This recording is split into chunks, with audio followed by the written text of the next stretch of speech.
The first time Jim and I went to vote together, he hadn't been to the polls in many, many years. He had been voting mail-in, absentee, that's the word.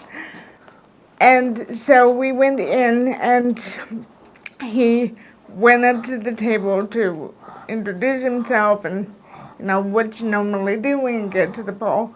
And they were completely confused. They had no idea what to do with him. They were, they, they looked almost panicky. And so they kept talking to me, asking me what did he want, asking me all the questions. And I repeated several times, ask him, ask him.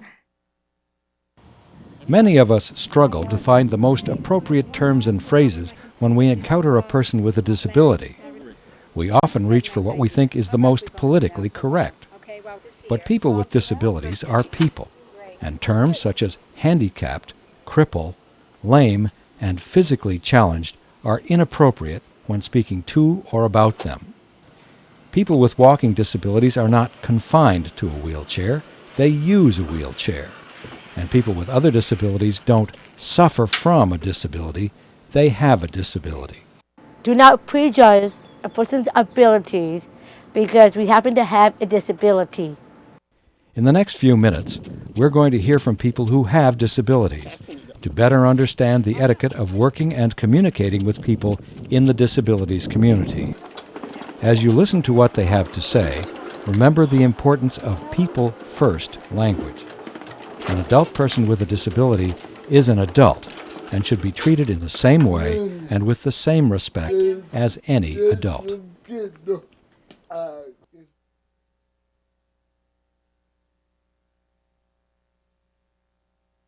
If you do not understand me, please ask me to repeat. I rather repeat 5, 10 times rather than having you nod your head and have absolutely no idea what I said. Sometimes extend my hand to shake your hand, and most people don't know how to respond. The best way for you to do it when I extend my hand, it would be good if you just grab it with both of your hands. And I go out to eat a lot, and once in a while another customer will come up to us and say, "Oh, you're so brave. God bless you." We are not brave. We are living life like anyone else does. Just because I have a disability doesn't mean I am brave.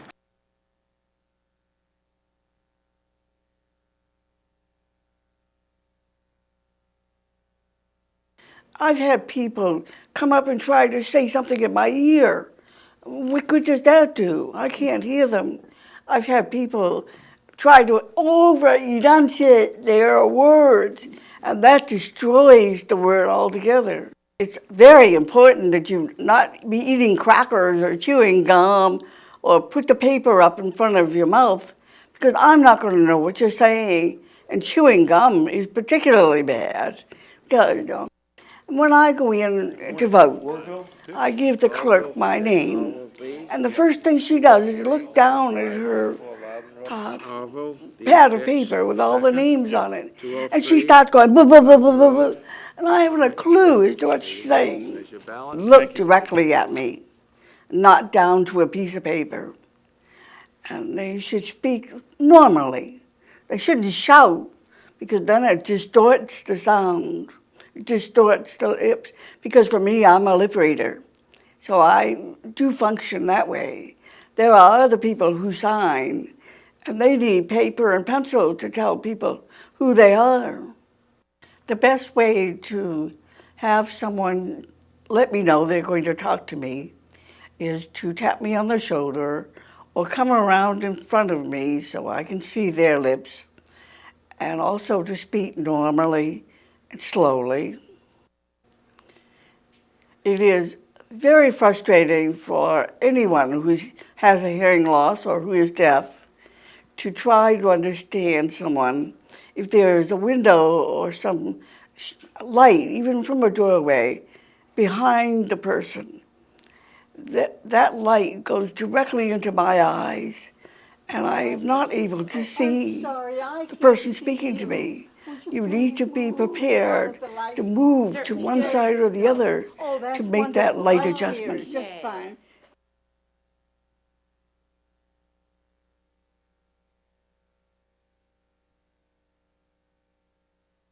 Sometimes people may see me as a child, and they'll come up to me and maybe ask me where my mommy or daddy is, but I'm an adult, and I may be low to the ground, but does not mean I have low intelligence.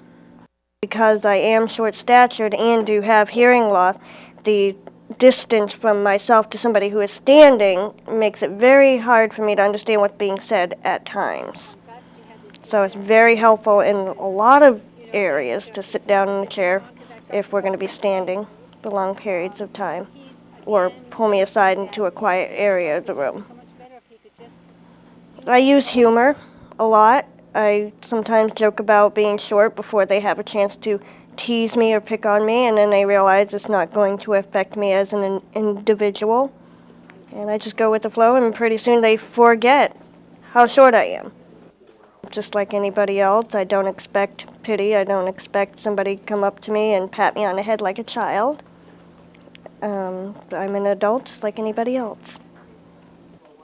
It is inappropriate to say the word midget, because that is offensive and it is very common to use, because it's a descriptive word, but people don't realize the impact it has on the individual who has dwarfism.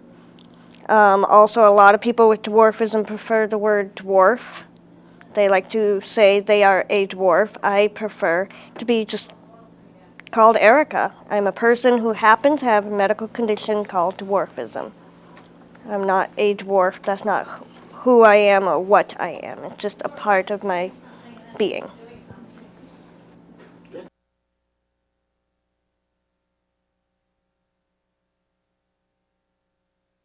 The word handicap's been used and abused, and it is not well liked amongst the community of people with disabilities, because it emits the old feeling of somebody begging and holding their cap in their hand.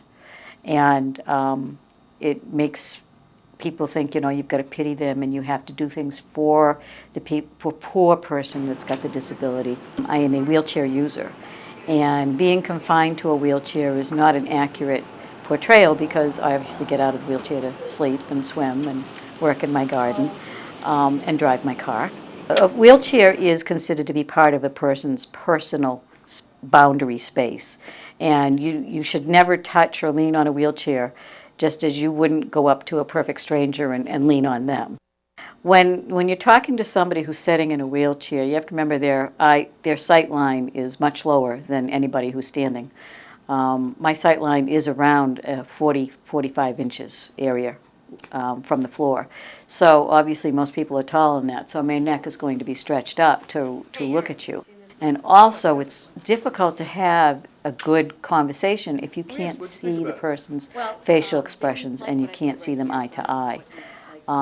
So it's not only helps the person in terms of just being comfortable, but it's respectful to sit down and have a conversation eye to eye. What's not acceptable is to kneel down and like hold on to the chair while you're talking to the person, or bend down and be in their face, because that's somewhat condescending. And only if you know the person very well would that be okay. Independence is very important to people with disabilities. So if the person says, no, sorry, I don't need your help, then you have to accept that and move on. If the person says, yes, I would appreciate it, then you next have to say, how can I help you? And listen to the instructions. Don't get hung up on using words like walk and run, and for anybody else, look, see, hear. When I go somewhere, I say I'm going for a walk. I don't say I'm going for a roll.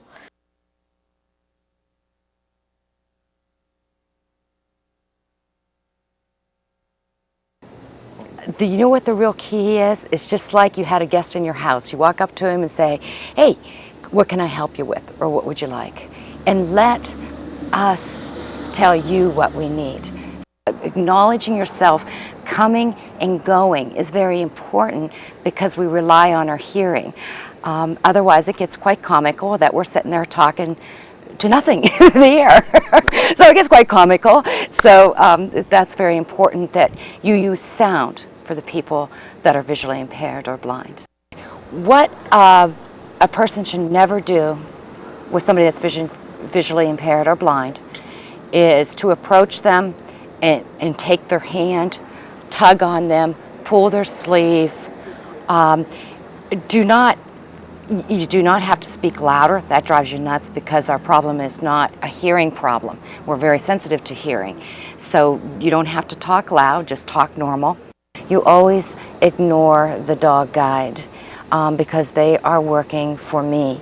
And if you bother the dog guide in any way, that distracts them from working for me, and then we both can get injured or hurt in that process.